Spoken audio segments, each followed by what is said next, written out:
Hello, welcome to another edition of Prove All Things. I want to thank everybody who's joining us today, whether you're watching on Facebook, YouTube, X, the CGI Digital Network app, whether that's on your phone, tablet, or television. We thank you for joining us live. And if you're watching this recorded, we thank you for joining us as well. I'm joined with co-host Mike James. How you doing, Mike? Hey, Jeff, doing well. Good to see you. How's everything in Atlanta? Everything's going pretty well, pretty well. Good, good. We're okay out here in California, so good to have our audience with us today for another live edition. Yeah, I'll actually be visiting the Montgomery, Alabama church this coming weekend. So Okay. try to get out there a couple times a year. I'm going to Tonganoxie, Kansas for trumpets, so I'll be speaking there for trumpets. Okay, so you're making your way toward west, towards the feast, I guess, or No. I'll just be going there for trumpets. I'll come back that night, Okay, great. Yeah, Okay. I'll go out for the feast again later. Yeah. Okay. Well, I know they're looking forward to it. Yeah, trumpets is only I guess that's next week. So Yeah, what is it? The third of October. Yeah, so not this Thursday, but the next Thursday is Wow, trumpets. Yeah. that's hard to believe. Yeah, you're right. I was thinking it was another week, but that is next week. Yeah. Yeah, it is coming up pretty soon. All right, we're going to bring in one of our favorite guests that we have here on Prove All Things, and we have no idea what he'll say or do, but here he is, Mr. Bill Lucen. Hi, how you doing, Bill? Well, I'm doing unbelievable. I am my favorite guest. What's new with you? Well, just moving along here in Montana. Weather's starting to change, and we're starting to get a little bit cooler. And we've survived our fires and things that have gone on here. But gearing up and getting ready for the wonderful Feast of Tabernacles.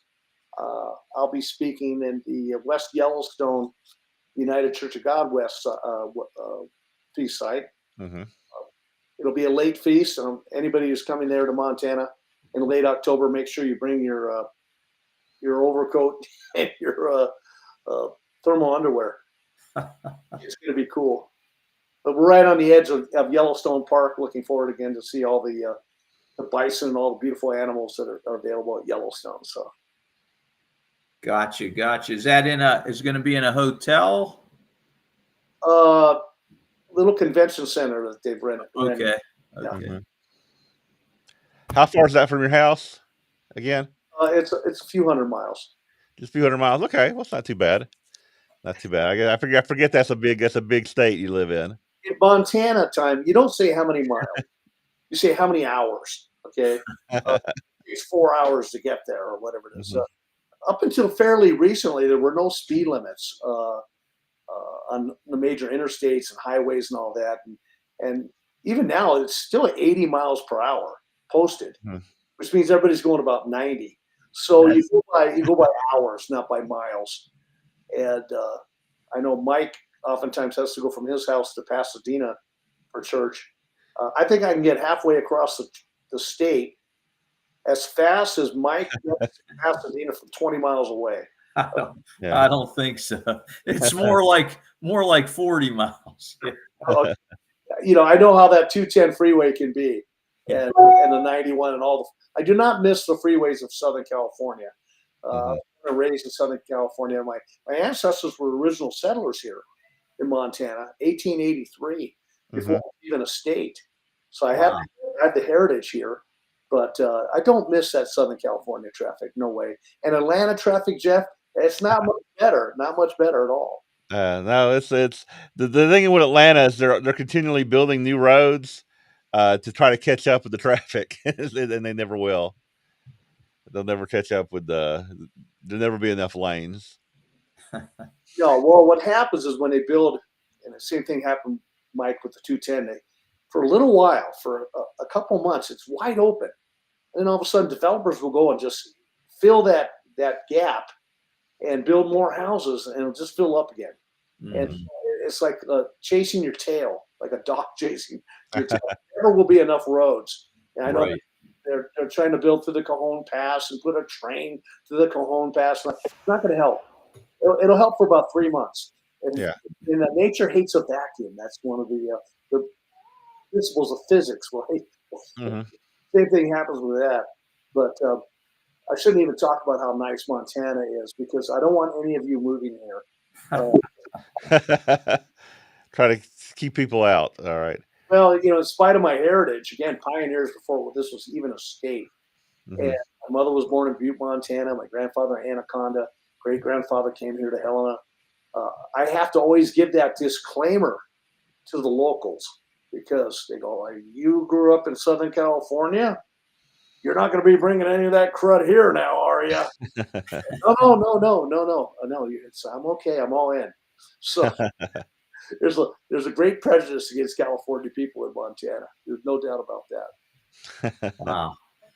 Gary said he saw a freeway in China with 19 lanes. Wow. Wow. Yeah, that's what we need in Atlanta. We need 19 lanes. We won't ever get there until none in my lifetime. Yeah. Yeah. You better start when you're in lane number 19. You better start merging about 10 miles out. Yeah.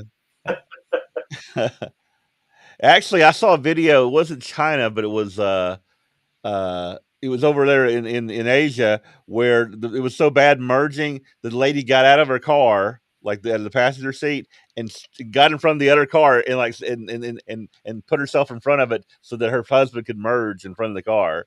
Wow. I'd never seen that before, but that tells you there's bad traffic when you risk your life to merge. Well, I've been fighting. I hold an elected office, and I've been fighting a roundabout that they want to put in here Mhm. to Ravalli County, where I live, and a $10 million project. We view it as kind of the invasion of Europe. Europe is Yeah. trying to invade our wonderful 80-mile-per-hour roads that we have Mhm. with a roundabout, and it's $10 million for a roundabout. It seems pretty high. So That's just for one roundabout. one roundabout, and been fighting with the Can Montana. I get that contract? That's a that seems like a excessive amount of money. I agree 100%. It might need a traffic signal there, which even then will Yeah. cost $1 million for a four-way traffic signal. It still sounds kind of high, but Yeah, you can just put a four-way stop sign, right? well, it's a major highway. Oh, okay, gotcha. So right now there's a blinking yellow light to slow down a little bit, Mhm. but $1 million for traffic signal seems kind of high to me too. So Yeah. I don't know. I've been fighting that. We're gonna have a little rally here this Sunday down at the location. So our whole county budget is only $100 million, Yeah. So and so so so you mentioned, and this is new for us and new for you since you've been on the program, that you have an elected office now? I hold an elected office. Okay. I'm on the county central committee. It's a partisan office. Okay. Partisan meaning that you run as a Democrat or Republican or whatever, and Mhm. the like. And if I can brag a little bit, I'm proud of this somewhat. Uh, so I love the history of the church and Church of God. I believe that I am the first elected partisan office person in the Church of God uh, in the history, we'll say, the last 150 years. I'm not aware of any others. I know there's been a few council people. I believe the Mhm. mayor of Sandy, Texas, was a church member, but that was Yeah. we call that a nonpartisan office. And I'd ran as for Congress, United States Congress in California. Ran against Mary Bono Mack and Steve Mhm. Ye out in the Inland Empire for the United States Congress. And I was a third party at that time. Mhm. I had the highest third party vote of any candidate in the nation for a third party candidate, Mhm. percentage of the vote. That was quite an interesting experience. And I'm involved here in Montana with the Republican Party and the like. In fact, I think I sent you a few pictures, Jeff. We can go through those. Uh, Yeah, let me go ahead and get those up on the screen, and, here we go. Give a quick narrative on that. Here's my running mates. I had the state senator, the state house, and myself. Our districts overlapped, so we all campaigned together. We did events together, and Mhm. Here's an event we had at the firehouse down here. Very well attended. There's not a lot of activities in Montana, so people like to come out for town halls and those type of things. But all three of us won our elections and Okay, great. the like. They're good friends. I appreciate them greatly. And one of the things that we had that was very cool is we went on horses for campaigning. We had a wagon and we had horses, and I'll tell you what, that brings out a lot of attention when you're riding up. You bring the kids out, come see the horses, and going up and down the streets and all that, in the roads and the different ranches and all that. So that was a very unique form of door-to-door campaigning that we did, which was an awful lot of fun indeed.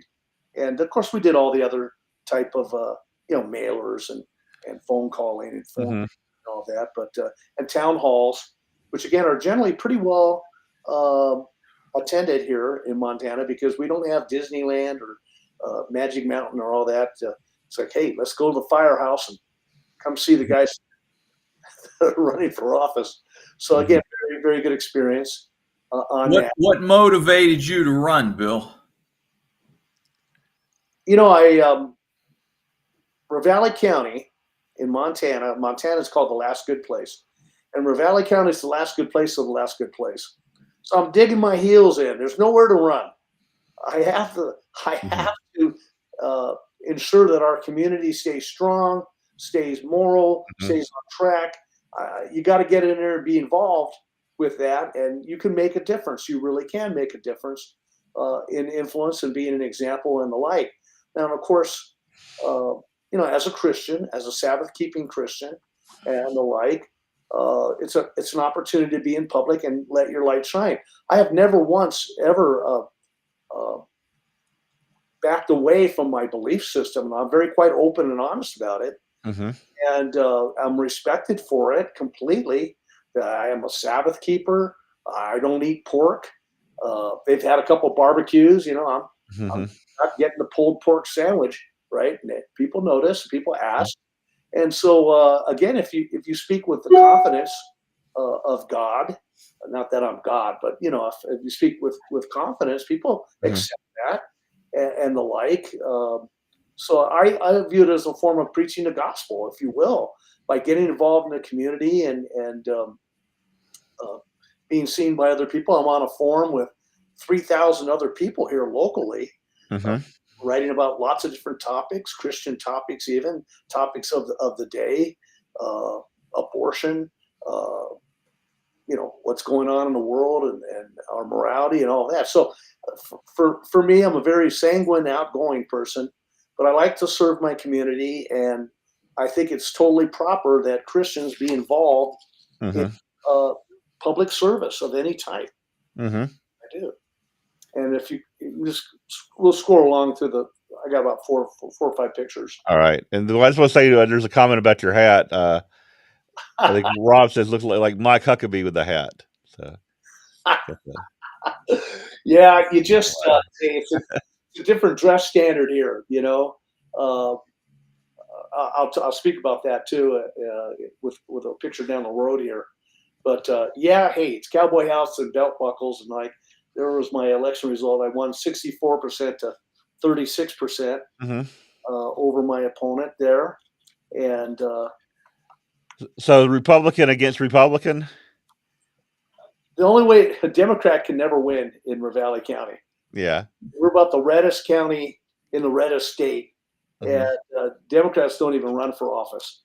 So you end up usually the campaigns are Republican against Republican, and so that's generally the way that works out as well. So if you can go to the next picture, there I am with Senator Manzella. And that's a typical dress standard for Montana. Even if you're in the Capitol building, everybody wears Levi's. Is that a state senator or? She's a state senator. She's my state senator. We're good friends. Again, we campaigned a lot together, and she's very conservative, Christian, high values, and a real fighter, a real champion. She really is. And but again. could have an event, campaign event, like shooting guns for a campaign rally, which is it's different. Montana's a different place. It is a very different place. So And Yeah. what did you win now? What do you do in that capacity? The it's a position you won. county central committee, and we have county, and we have House, and we have Senate, Mhm. state level. Of course, we have the regular offices that states have, U.S. Congress people, and we have 2 congressmen. Mhm. Like California, I think has 55, 56 congressmen. We have Mhm. 2. This is based on population, and we have 2 senators, and a governor and lieutenant governor and the like. So, but we have 50 state senators. Each state senator represents about 20,000 people. We have 100 House representatives. Each one of them represent about 10,000 people. Hmm. So we have a lot of representation. We have a lot of offices for versus our population, which is only about 1 million people, as such. And then, but anyway, yeah, boots and Levi's. That's usually the way you go. If it's a wedding, you get to wear a tie, maybe. Yeah, so watching this TV show Yellowstone, it seems like you're very, very much that that persona in the that's a very accurate show, I guess. No, No. we have been on Yellowstone a couple of times. My wife's been on like 5 times. And Yellowstone, let me just say this: if you were to go down to a restaurant or Yeah, a beer pub, so no, you don't have a bunch of guys down there having a fist fight and a gunfight, and right. all of it's a little more adventurous on the TV show than it is in real life. We're a little bit more sleepy than that. The one thing Not I would not say, dropping off people at the train station then. I've been to the train station, actually. It's only about a 30-foot drop. They film it at night. They make it look like it's a 1,000-foot drop when they drop off the bad guys. But and it's not in Wyoming. It's just down the road from me. In fact, the entire whole Yellowstone setup is right here in the valley. Yeah. So very nearby, and they've done some shooting right down the street even a few times. Well, the only thing I'll tell you that is very different for Montana, I'm used to it now, is everybody has a gun, and everybody has a gun on them all the time. Mhm. uh, you don't have to have a license. You don't have to have a concealed carry permit, or the like. And probably the strangest thing I've seen is at church is the little old ladies have guns on them, and open carry. I remember there was one situation where there was a little old lady having tea before church. She's trying to put another bullet in her 9mm magazine. It was kind of tight. She goes, can you come over here and help me with this last bullet in the magazine? It's a little tight. And sure, I'll help you out. And there's a lot, but we have very few shootings, surprisingly, with all the amount of guns you have. Mhm. Everybody knows there's a gun under the seat in the car. The sheriff knows it, and the like. But we have not had a mass shooting. We don't have school shootings. People do not give obscene gestures to you on the road because everybody's got a gun. So there's a lot of respect. Plus, with a small population, everybody knows everybody anyway. They know what car you drive. So there's only 2 places you cannot have a gun, and one is Mhm. the courthouse. That's a good rule, and the other one is at a bar.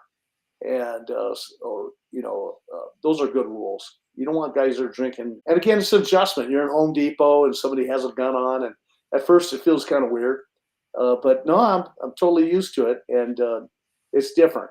But not. Mhm. But again, I don't want folks to think that Montana is like Yellowstone. It's certainly not. The beauty, Alright. the beauty there is indeed. If you can move on to the next one here. Um, Here I am getting sworn in by the good Senator Manzella, and that's my wife Terry. Mhm. And they ask for allegiance to the Constitution of the United States and the Constitution of the state of Montana, Mhm. which Alright. I'm very much for.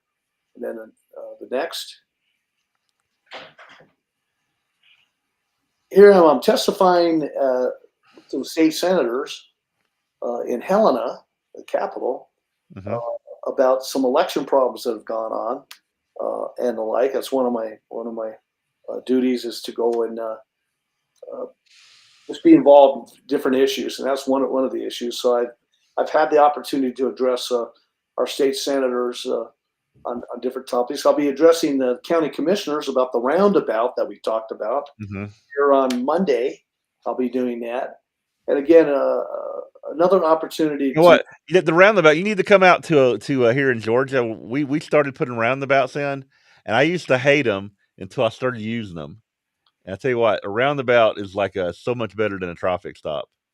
It's just a Well, lovely thing. I did a lot of research on it. I've been to Yeah. the. There's an organization behind it called Vision Zero. It's kind of Mm-hmm. got people in it from the United Nations and from uh, other. It's very woke political organization that are Really? involved with roundabouts. It's a Europeanization Ah. of our roads. Okay, and I've been to Germany. I've been to France, and they use a lot of roundabouts. That's for sure. Mm-hmm. But the one thing, again, it's the cost. All right, 10% of our county budget would be. That's a lot. Yeah, that seems very excessive. Yeah, it's a lot. But the other thing is that, and I've talked to all the engineers and all that, is that it doesn't. The amount of accidents really don't go down. They just say that there's better accidents, lower speeds or side swipes or Mm-hmm. that kind of a thing. But it really does not cut down on accidents per se. But here in Montana, I mean, again, the speed limits are 80 miles per hour. You're Highway. taking a roundabout at 80 miles per hour. That'd be something. Well, and so we have big rig trucks here. We run triples. We have Yeah. logging trucks that have 40-foot trailers followed by 27-foot trailers. And the Trucking Association of Montana is totally against us too for the problems that roundabouts cause for trucks and all that. But here's the thing: as a representative of the people don't want it. Yeah. When people don't want it, you got to do what the people want. We of our population of 50,000 people in this county, Yeah. we have about 5,000 signatures of people that don't want it. Mm-hmm. So we have, more than a third of the adult population of this county is saying no, they don't want it. And so, and we sort of view this as a federal intrusion to our little corner of the world. Okay. Mm-hmm. And so I'll be testifying on Monday to the county commissioners about the roundabout. Again, I understand a roundabout is not the most earth-shaking topics on the planet. That we're facing possible, nuclear exchange in Ukraine or something. But, uh, again, representing at the local level is what I do, Mm-hmm. and I make my commentary. I also help our candidates at the statewide level and Mm-hmm. such. Do what you can. All right, and so I am. I enjoy this. I'm built for it, and I do enjoy that. And then, so do we have any more pictures? That's all the ones you sent me. All right. So part of what I wanted to address is because this has been a controversial issue in the Church of God. I go back 50 years now in the Church of God movement, and almost 50 years.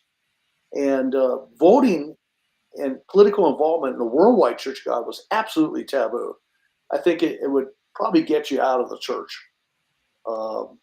in those days.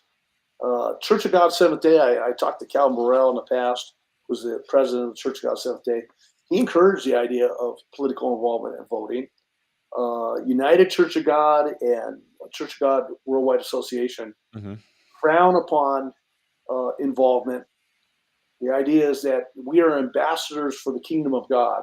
Mm-hmm. Our citizenship is in the kingdom of God, and so therefore we cannot be dual citizens, if you will.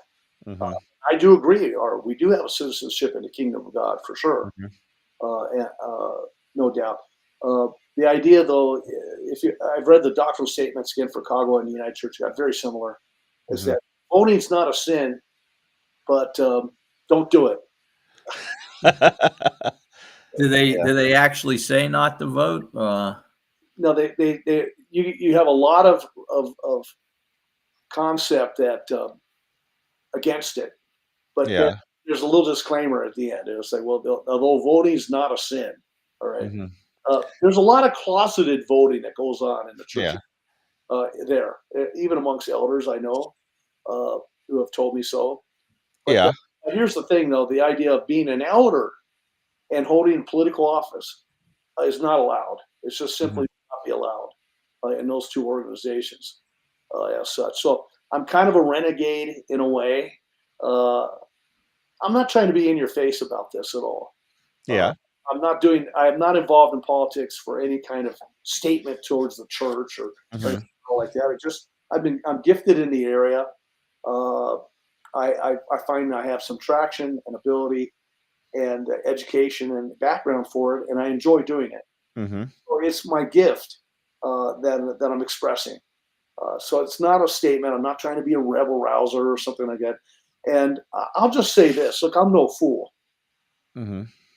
Politics is corrupt, and again, the doctrinal statements of the church will mention it. Just wow, it's just so corrupt. It's so corrupt. Mm-hmm. And now here's the thing: it will be a mistake for anyone to say that uh, everybody in politics is corrupt. That's simply not true. Mm-hmm. You know how much money I make for being involved in having an office is nothing. I make zero. State Senator Manzella, you know how much she gets paid? $70 a week. That's Ah, it. All right. wow. That doesn't cover the amount of gas that she puts in the vehicle. Okay. Mm-hmm. And so she's not in it for the money. I know many people that are in it for all the right reasons. They're in their Christian faith, they're Mm-hmm. faithful to that, and they have good hearts and good souls, and I'm glad to know them. Now, but I'm no fool. Even in the Republican Party, here and across the nation, there is corruption that's there. But if you try to say that everybody involved in politics is corrupt, that's not true. Right. Maybe Yeah. half of them, maybe half of them, perhaps that might be true. Yeah. And also want to say for CGI, we're neutral on the subject of voting. That you can vote if you want to. You cannot vote if you don't want to. So we're just neutral on it. We don't. I mean, I, try not to have in our culture, as far as like amongst people in the church, no one even really thinks much about it. Either way. the certainly politics should not be a divisor in church. A church is not a place to be Yeah. politic. I never do. Okay. Uh, Well, even though we're not political or partisan in the church, I just have to put this out here. Don't you think that maybe I'm wrong that the Republican Party their beliefs are closer to what the church believes for a lot of people? there's no doubt. I mean, Yeah. listen, I know what part of my job is to help form the state platform for the Republican Yeah. Party. Okay, that's one of my jobs. We have a sanctity of life, 100% sanctity of life Hmm. platform here in Montana. I can agree with our state platform, Republican state platform, almost I'd say 100% Hmm. alike. And so, yes, there's no doubt that the conservatives in this country are definitely closer to what uh, biblical revelation is. Yeah. No doubt about it, for sure. But wherever there's money and power, there's oftentimes corruption. It happens. All right. So I'm not naive. I'm no fool about that. But again, let me get back to a biblical thing here. We have a throughout the Bible. Well, let me backtrack a little bit. How did this start? How did this anti-voting, anti Hmm. uh, uh, political involvement come from? It's an interesting story. Very few people know. Back in the early 1950s, it was passed a law about 501c3, about how much can churches be involved in politics, right, and still be a tax-free organization. And so what happened was, if you remember back in the day, we talked about politics a lot. In fact, Hmm. we talk about politics an awful lot today, even in all of the churches of God, for sure. I mean, And yeah, if you're talking about abortion, if you're talking about certain things, there's crossovers for politics, and I know just looking at Koga United, our church, people talk about issues, and those issues happen to be political, and they seem to be definitely on the right a lot of times when you see well, the Garner we're Arms talking about well the known issues. for political commentary all the time. and Herbert Armstrong as well. Yeah. So making lots of political commentary. So what happened was, right around 1957, the IRS came there and said, "Listen, you're actually endorsing or you're advocating a political thing. You're going to lose your 501c3 status as a church." And Stan Rader actually rose to prominence because he went to Washington, D.C. and lobbied and worked it out. And basically, the Faustian deal that was made was, look, we'll continue broadcasting the way we do, but our members will not vote. We will not endorse a candidate. Members do not vote. And we will run an article about once a year in our major publication that you should pay your taxes. Mm-hmm. So that was kind of the deal that got the IRS off of the 501c3 status for the Worldwide Church of God. So that's where that kind of came into being, about no involvement in politics or voting. And that was to protect the church's 501c3 status, while they still, in the public media, were still able to make commentary about political things. Yeah, here's a comment from Williams. Says the Continuing Church of God, headed by Bob Thiel. You may be familiar with Bob Thiel. Sure, absolutely. He's strongly against voting. Yes. He's also against football, which I think that's just un-American, but that's another thing. Well, Different there. I know Bob. I've talked to Bob. I guess he was from your area. He's from California, like you are. I went to first with Bob for years. We've talked at times. You have to let people be adults. Okay, you guys are ministers. You cannot go and sheriff everything in a person's life. You have to allow people to have their choices.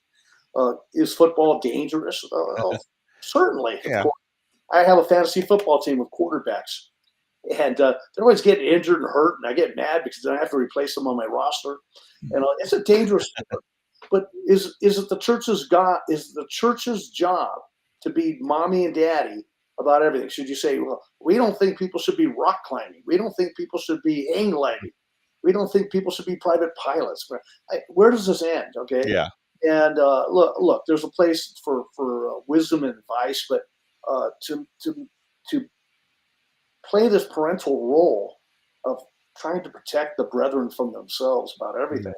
Yeah. When it's not sin, okay, you have to let people have that personal prerogative. Okay, you can't be wisdom for other people. You can't. Okay, right. If we have the Holy Spirit, I think God wants us to make decisions. Definitely, we can counsel people and tell them what we think is positive or negative, but people have got to make their own decisions. Yeah. No, and that's how you grow. Experience isn't always the best teacher. It is a teacher, but it's not. It's learned the hard way. All right, but we have to be careful on this for people's expression. If they want to play football, I think that's fine for them to play football.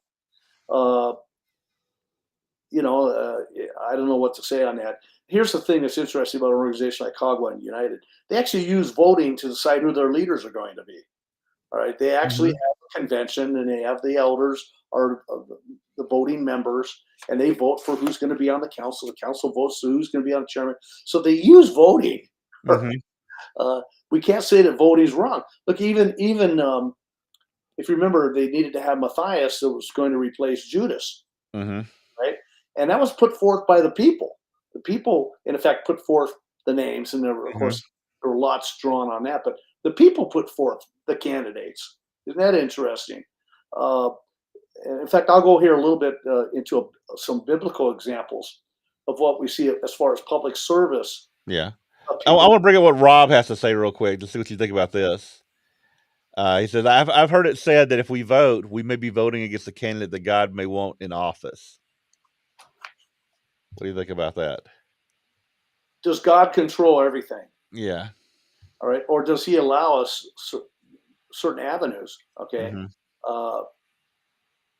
I think that God allows us to make certain, if we marry somebody, right, is that the person that God decided that we were supposed to get married to? That's very much a devil's advocate kind of a question. Yeah, I think that there are times God does step into history and control maybe who this leader may be or that leader may be, it says that, God is in control of the leadership of the world, but it doesn't say how he's in control. He could be, in a sense, he's allowing things to go as they're going, and maybe he steps in to keep it going in the direction he wants to. There may be times where by being hands off, it's still going the way he wants to. So we can't know all those details. You know what? That's just going to go down an avenue that I stay away from, and that is the concept of free will. Okay, and it's a difficult topic. It really is. And I can't help but think. I love history. I know you guys do too. That Hitler, God intervened. Do you guys ever do bumper bowling, where they put the bumpers in the bowling alley so you can't do a gutter ball? Okay. Yeah, and they do that for small children. Yes. All right. It's like, I think God lets us do, as long as we're in the lane, no problem. But if we hit the bumper, right? And World War II, Hitler probably should have won, and it looks like God intervened. He allowed the confusion of his mind and some different battle strategies that went against his generals. Hitler should have won the war. God said, no, it's not time for the end times yet. I can't have Jerusalem surrounded by armies. I'm going to have El Alamein, and I'm going to stop them up there by Greece and down there in Egypt and all that, because I have a plan. But when it comes down to day-to-day things, I'm not going to say God wanted me to be in my office, right? Right? Yeah. I'm going to certainly serve God and do things in that fashion, but I mean, here's the thing: you talk about free will. He allowed. We're not saying that God is going to make everybody choose, like, because you're asking people vote, right? In our society, people vote. So are we saying that God is going to make every single person vote a certain way just to get that person in office? I don't know if God works that way. God allows they had free will to vote for you in your office. Allows us to make mistakes. Yeah. And you look back at David, all right, that was not God's will to have a king. It was not, all right? And the people demanded it, and God could have said no. But and Samuel was upset about this. You know what? He tried to advocate against this, and God said, no, go up. I'm going to go, I'll roll with this one. It's not, but you have to give the warning. They're going to tax you. They're going to draft you. Right? They're going to take the best of what you got and so forth. And if they still want it, well, all right. So that was not the original system, but God allowed it. It was demands of the people. So God allows people to make mistakes, and God allows people to be, personally blessed by their own efforts too, Right. and the like. And so it's a difficult question of, and I don't know how to answer this. The answers of, how much does God intervene or don't intervene? How libertarian is God? For the most part, listen, I'm no fool either. Who is the God of this world, right? We know it's Satan, all right? There's just no doubt about that, and the like. But how granular does God get on these types of issues? I don't know how to quite answer that. Why does God heal sometimes? God does not heal.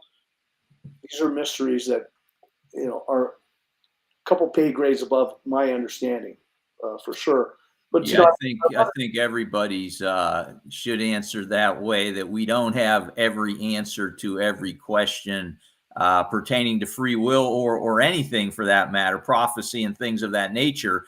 We definitely have some information that can help us. So when we think about politics in general, I guess the argument for the plus side, Bill, is that, hey, you can determine some policy that maybe is more in line with God's way. And I can see why people would want to vote in that way. And then others will argue, well, it's all going to come to an end anyway, that kingdoms on the earth cannot make it better. And God's kingdom is the only one that's going to make it better. So why are you even fooling with that? So how do you look at that positive and negative aspects of voting in politics? I got into that through the years. There's this fatalistic idea that pretty much it's only we're here just to get to the kingdom and all that. Look, I'll tell you what. It says, in James, it says, why does God delay his coming? Right? Why? Because he can come tomorrow, right? if he wanted to. It says because there's still to have time for sinners yet to come to repentance. All right. Anything that we can do to slow this down, to make the world a better place in any way that we can, we should. Why? So that the gospel can have full measure. Our calling is not just about my personal salvation and me getting to the kingdom. That's certainly great. But really, we have a mission statement. And if we can have involvement in the community, in politics, whatever, that we can have a little more rope, so we can have a little more time, all right? We can fight against the forces of evil and Satan and all that. We should. Why? So the gospel can have free distribution, so more sinners can come to repentance. Are things bad now compared to the way they were 60 years ago? Of course. Just don't throw in the towel, right? Is the ground harder? Absolutely. No doubt about it. All right. But there are still people coming unto repentance. And that is why God is delaying his coming, because serving his purpose. I think there's still going to be many people coming to the ninth hour, right? There are things we don't know, like you're saying again, and maybe getting more people into the first phase of the kingdom, having them become leaders, kings and priests, that God does want more people to achieve that goal. So let me change gears here, because I want to give some examples from the Bible. Boy, this has been quick. We're up to 45 minutes already. I want to give some examples of people that were involved in politics from the Bible. Righteous people, okay? And the first one I want to talk about is Lot. And Lot stood at the city gates. This is Sodom and Gomorrah. This is San Francisco on steroids, okay? He's at the city gates. Basically what this is saying is that he was like a town elder. He was like a city council person in Sodom and Gomorrah, okay? And like he's listed as one of the righteous, the Hall of Fame of the faithful, right? Lot's there, and he was involved in the civic politics of one of the most corrupt cities around. Yeah, I mean, if he could have just got a few more people on his side, Sodom and Gomorrah could still be around to this day, I guess. How many did it take? How many did it take? It went down to what, 10? They did 10 to keep the city, and he couldn't get that. And again, we can't give up on things. Yeah. There's 10 righteous people in San Francisco. There's more. Do you mean there's a verse in the Bible that alludes to him having that position, or because of his discourse with God? What are you alluding to? Genesis 19:1. Okay. Says Lot sat at the city gates, and again, culturally at that time, we'll call it being like a city councilman of some involved in politics, right? Like we have Joseph as the next example. Joseph was ruler over the largest empire of the time, a fantastic. I'm not going to say super righteous organization, but Egypt was the center. It was the United States of its time, and he was the virtual leader of the entire nation. Okay, he considered his position as a direct involvement from God's will, and gave that credit that's there. Genesis 45 verse 9. He sent me before you to preserve life. So God allowed it, and there's nothing said about it being evil that he was involved in temporal rulership here on the earth of Egypt, of all places, right?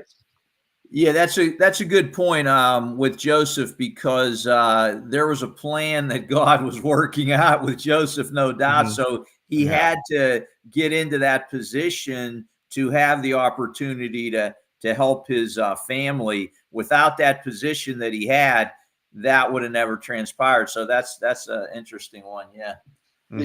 Moses was a chief prince in Egypt. He was right up. He was right up there. Yeah, but that was not elected, I guess. Okay. All right. But how about Daniel and his 3 Hebrew companions? Yes. And even after they went through the fiery trial and all that, it doesn't say they were required to, but they went on to rule there in Babylon again. And Babylon is listed in the Bible as kind of a corrupt place, right? evil thing, as a typology. And yet here's Daniel and his associates ruling in the government. Mm-hmm. And, uh, Yeah, no, good points. I guess the other argument would be, well, wait a minute. God said God wasn't crazy about them having a king, but your point to that could be, but God did allow it then, okay? And so God's going to use His plan to be worked out in this world as He sees fit, despite what we decide to do. So again, it's got that catch-22 aspect to it. Mm-hmm. well, they were making Moses was making lots of temporal decisions. Eventually he had to create staffers, if you know what I mean, kings of judges of 10 and 100 and all that. Yeah, I get your point that you can make the argument that that's governance, Mm-hmm. of some sort. Was involved. The other people could say, well, it was under the theocracy of God, and I get that, but you've got to have government, and Romans makes that clear that there has to be somebody who is authoritative in the society in order for churches to be there, in order for the gospel to get out. If it was all helter skelter and there was no order in society, how would we have the capability we have to preach the gospel? Romans 13, it speaks about the role of government. I'll Mm-hmm. give one more biblical example, then I'll give a more modern example. In Esther 10:3, Mordecai, after Right. after Haman was hung on the gallows that he created for Mm-hmm. Mordecai, Mordecai was placed right at the right hand of the king in power, and it doesn't say he was required, but he took the office. All right, it wasn't that he had to. He viewed it as an opportunity, and he took it. And Yeah, so, and I guess that's another example of God directly intervening there to get Mordecai in that position, so that Israel was allowed to fight back, that they would not be exterminated. well, I'll give it. I'm gonna bring this up to the Revolutionary War period, Mm-hmm. and I'll say, well, is God involved with this political system called the United States? Has Mm-hmm. God been involved? Right. And it's a very fascinating story, the foundation of this country. And you realize the United States has produced more Bibles than any other country ever, right? Has Mm-hmm. preached the gospel uh, and has had free exercise to do so more than any other country in the history of the world. More missionaries also to the world. Yeah, no doubt Yeah, about it. definitely been a leader at spreading the gospel. All right. I mean, I guess the only other organization, only other thing other than the United States spreading the gospel, you could say, if you believe the Catholics were out there spreading that. But the thing is that God said, I need the gospel to go into all nations. Right? yeah, We didn't do that great of a job. So God said, you know what? I'll bring all nations here too, to the United right. States. We have Yeah. more Germans in the United States than any other place except Germany, more Italians, more Russians, more Hispanics. Mm-hmm. Name the country. We're more Jewish people. It's There's here. more Jewish people than in Israel that are in the United States, and more It's Germans than Germany. Yeah. it's fascinating. All right, Mhm. it really is a fascinating thing. So in that sense, and you need to have a place where the gospel could have free reign. So I'm going to And what we believe, and I think we believe correct, that the gospel really, I would say like the Catholic Church, but they weren't, as far as we understand, they weren't spreading the gospel of the kingdom of God. They were a corrupted church. That was, they weren't doing the work of God all these years. They were out there, and that's what people thought Christianity was, but they weren't really doing the true work of God's church until it we really needed came out of our country. we needed religious liberty, Yeah. and a place where people could do that without state religion. And by the way, I don't believe the idea of the separation of church and state. Don't be wrong, Yeah. but a place where there's freedom of religion. All right, Right. needed that. And I'll bring up something that's very curious. You may not know. So a man named Samuel Ward was the governor of Rhode Island at the time of the Revolutionary War, Mm-hmm. and he was a Sabbath keeper. He was a Seventh Day Baptist. Mm-hmm. His family had a long history going back almost 100 years of being Sabbath keepers. he was the governor of Rhode Island, the smallest Mhm. little state of the original 13. So anyway, as governor, he did not. He was the only governor that did not approve the Stamp Act, would not enforce it, which caused a lot of problems in the colonies. And so he said, we're not doing that. So he's kind of a rebel, but he helped to write the Declaration of Independence. He was helped Thomas Jefferson write that original draft. And he doesn't Mhm. get the credit that he deserves.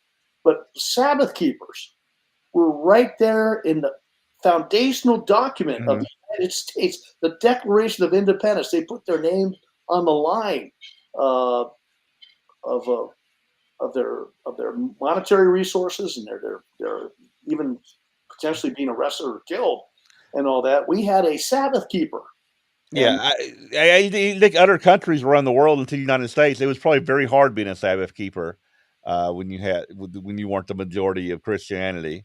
It was so I'm proud of that heritage that yeah. because we do kind of trace our history back to the Seventh Day Baptist uh, Yes, we do. church through the Middle Ages and all that was still faithful to the Sabbath and the like.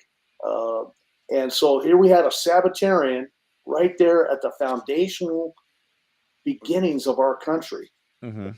His son fought in the Revolutionary War, and actually his granddaughter uh, wrote the song that we sing at church. Mine eyes have seen the glory of the coming of the Lord. Really? Yeah, the that Battle was Hymn of the Republic. Battle Hymn of the Republic was written Yeah. by his granddaughter. Okay, very interesting. And so I'm proud of that heritage. And he didn't seem to have any problem with being involved with Mhm. politics. And God used him in this. We'll call it almost a sacred document. I don't want to go that far, but you know what I'm saying. It's Yeah. just an incredible document that has inspired so many concepts of freedom and the like. Uh, Even in current, Ben Carson, who served in the Mhm. uh, Trump administration the first go round. Uh, Mhm. he's a Seventh Day Adventist and Mhm. served very very well. A very remarkable man, a surgeon and the like, and did very well in office and the like. Did not have any need to compromise his religious beliefs by being involved in public service. Yeah. So, Yeah, you could make the argument that the early government of the United States, as it formed and developed, provided the opportunity for the truths of the Bible to be revealed to the Mhm. world in a way that they had not been revealed to the Yeah. world before as a package, so they rather than you got some of this and some of that, but Yeah. to kind of put it all together, the major doctrines that the Church of God holds that are different from the rest of the Christian world. That packaging, the opportunity for that only came from, what we call, the possible prophetic scenario of the UK US as a possibility of a Yeah. typology of a future Israel. so did God use secular politics?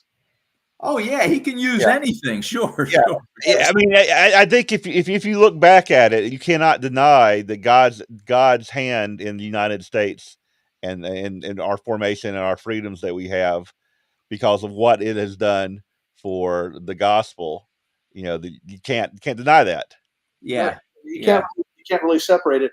Here's Yeah. an issue. I know we're coming close here, but here's an issue that complicates it though, and that is the idea of this. And I've heard this in the church through the years. Is that now look, if you're in voting, if you're involved with this, then you do not have the right to say, "I won't serve in the military."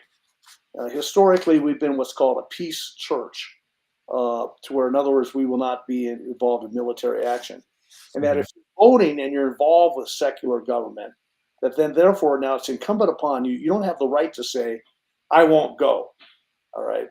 Um, I think the Seventh Day Adventists have answered that in a pretty decent manner. Mhm. They will opt for alternative service. We all know the story of the one famous Seventh Day Adventist. They made a movie on him. The Hacksaw Ridge movie. Yeah, Yeah. where he served as a medic and actually won the Medal of Honor. All right, Mhm. for heroism. I think that that's allowable. I think it is uh,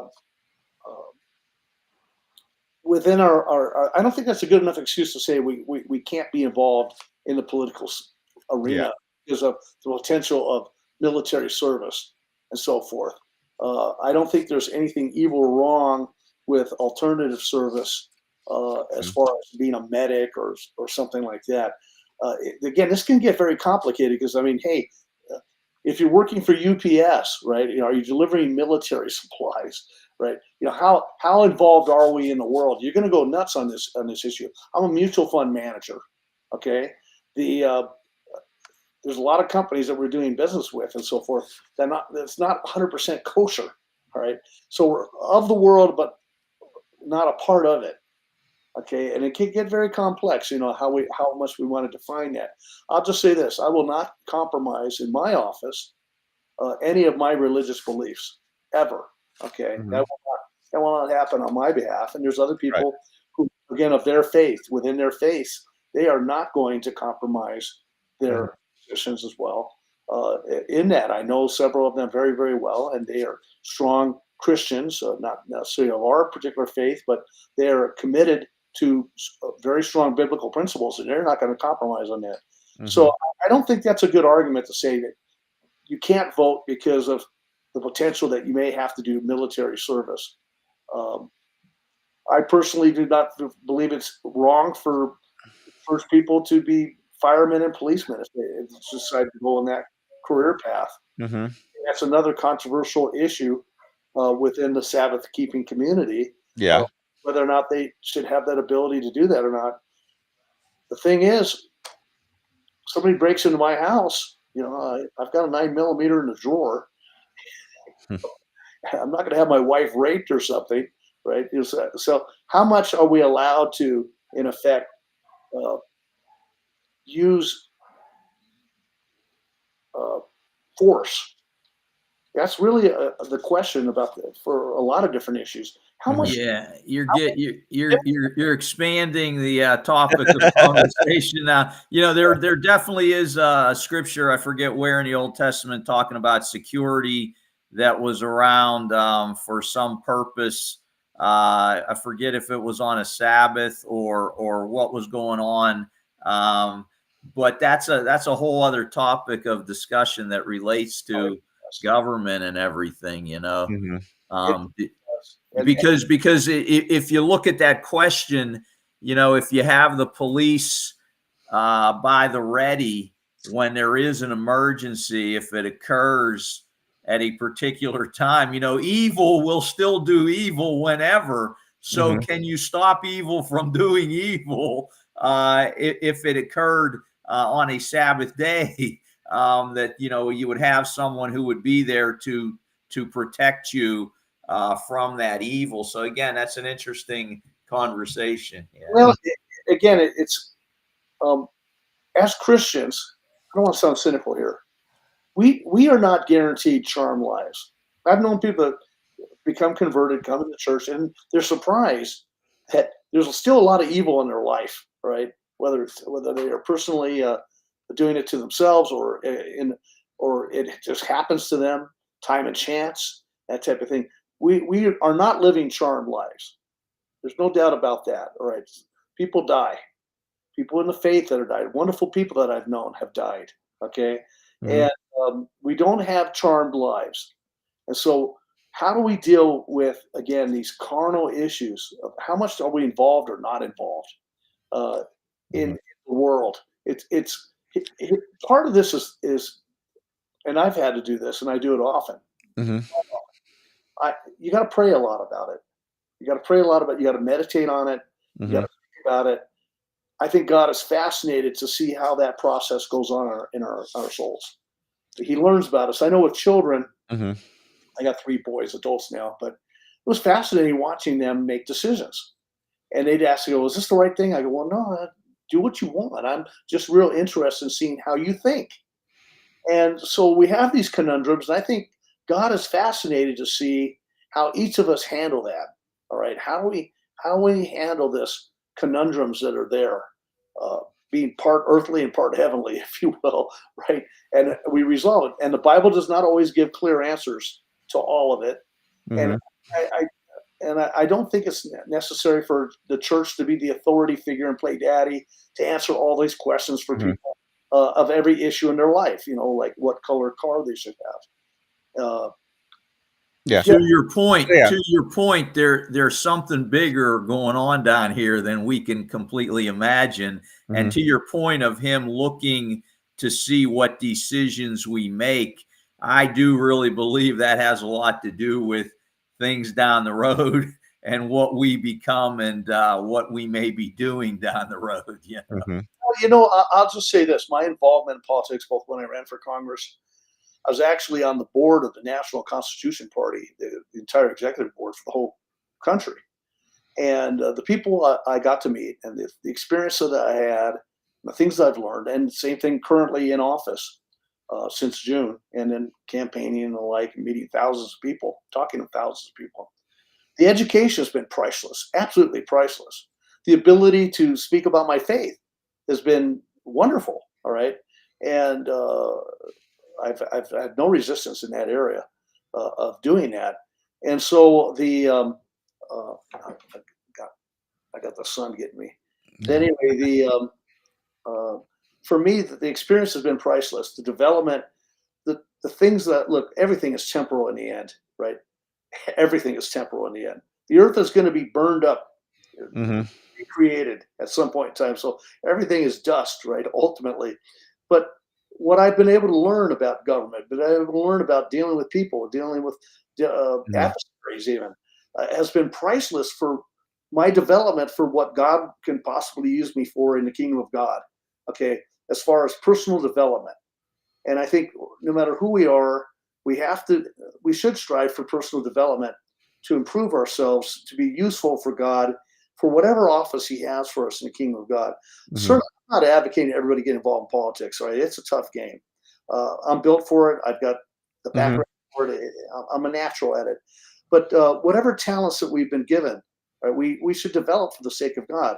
And so I have found this to be an absolutely incredible experience for understanding things about government and people and governance as a whole. Mhm. Issues bringing people together that may be on different sides of the table. I'm not talking about sin issues here. I'm just talking about issues that we're not sure about, right? And be able to form coalition and that type of thing has been a fantastic personal development for me. And so I don't think we should shy away from that in any avenue of our lives. Mhm. Uh, whether your gift is in sports or art or music or pastoring or whatever else it Mhm. is, we need to get in there and make the difference that we can, challenge ourselves, and use the talents that God gave us and increase them. Okay, just sitting on our talents, whatever they are, Mhm. and just all that matters is the kingdom. All right, I don't think that's what our calling is. It's proactive. Yeah. We are to be proactive Christians in whatever avenues that we find ourselves. Hey, let me ask you a question. So I think there's probably more than you in the church who may be interested in doing some type of political, getting into politics at some point. I myself considered running for the for our neighborhood. We have you know, the neighborhood that kind of runs our what I can't think what it's called, the neighborhood association. Because I want to be able to control some of the things in our neighborhood. But what advice or what would you tell someone in the church, as far as if they want to get into politics, what advice would you give them on that? I've been around politics at a high level. I Yeah. know U.S. Congress people. I've had many conversations with, like I said, even on a national level, state chairmen of different parties and the like. Homeowners Association, Jeff, by the way, because Yeah. I've been vice president of HOA. That's the toughest politics that there is. I'm not exaggerating. I'm not trying to be I funny. know. Yeah. That can be really, really. That's some of the toughest nuts I've ever had to crack. All right, HOA meetings and the like. But no, I encourage people uh, to um, to explore that avenue if they have the gift. If Mhm. they have the gift, I had the fortunate thing of growing up in East Los Angeles. I grew up in the third highest murder neighborhood in LA County. I've had guns to my head, literally. Okay. I grew up in a really rough neighborhood, and I had to fight to stay alive. And good thing I was a good ball player. They kept me alive because they said, we need you for the game. Okay. Otherwise, you're a dead man. So, Mhm. all right, I've had unique experiences. This is a very serious game, if we can call it a game. Very serious thing. You got to be tough. You've got to, I'm a nice guy, but you got to have you can't be too overly sensitive. You can have things said about you that are just absolutely bizarre, right? You have to be able to have that water run off your back like a duck. Okay. Mhm. It's again, I've had the unique training for this. All right, so it's something to evaluate. It's not for, but if you like to be involved and help people that you admire, that's certainly, there's a lot of places for that too, and all that. So I don't advocate it for everybody. I don't advocate that everybody become a pastor. All right, they're not cut out for that either. Right, you Mhm. guys know how tough that job is, and the like, and you got to take a lot of flack and a lot of criticism and everything that's not merited. And Mhm. so, in a lot of ways, you guys are in a political position already. Yeah, well, I'm just waiting after the show's over to get some to get the comments we're gonna get about this show, so I had an we'll old see. pastor. He told me, is a mentor to me. I've had probably 25 pastors through the years, but he was probably the closest one to me. And he said, Bill, the toughest part about my job as church God pastor is learning the politics of it all, both within a congregation and even within the organization. All that, he goes, it's very political, and it is, and knowing how to work with that and the like is very delicate. How to walk that line and all of that. But again, it's not for everybody. Not every We have been given different gifts, and we need to explore within ourselves where our gifts are at, and run with them as far as we possibly can. For myself, I once heard Fran Tarkenton. He was an old quarterback back in the day. Okay, you Mhm. guys know what I'm talking about. He went Mhm. to the Super Bowl like 3 times, and he lost every time. And I heard him speak one time, and he said this. He's a motivational speaker. He said, uh, "You will not die happy unless you know how far you can stretch yourself." He goes, "I know how far I can stretch myself as a quarterback." He goes, "I went to the Super Bowl. That's pretty good." But he goes, "I lost each time." Mhm. And he goes, "But I can die knowing that I went as far as I possibly could with the talents that I was given." And so I'm encouraging anybody here to do the same thing in whatever area that they are. Don't be afraid to reach out. If you're an artist, try to get some stuff in a gallery. All right. If you're a writer, hey, write. If you're whatever it is that you're doing, uh, career wise, right? Be the best. Be a champion. Uh, be the one that is making a difference on the job Mhm. by setting an example and the like. If you're a scholar, you're into. I mean, I know a guy who has taught himself Hebrew and can read all that stuff backwards and forward. Hey, that's great. That's certainly not my gift. Okay, Mhm. but we are called to greatness. And I'm not saying what I'm doing is greatness, but I mean as much as Yeah. we possibly can. Otherwise, you're not using the talents that God has given you. Okay, and certainly overcoming and all that's part of it. But if you understand what I'm saying, in the temporal realm, we should go as far as we possibly can. And then when we do meet our maker, whenever that's going to be, that we can say, "Hey, I took it to the wall. I took it as far as I possibly could." And so for me, that's been kind of a philosophy of life for me. And this avenue came. It came to me.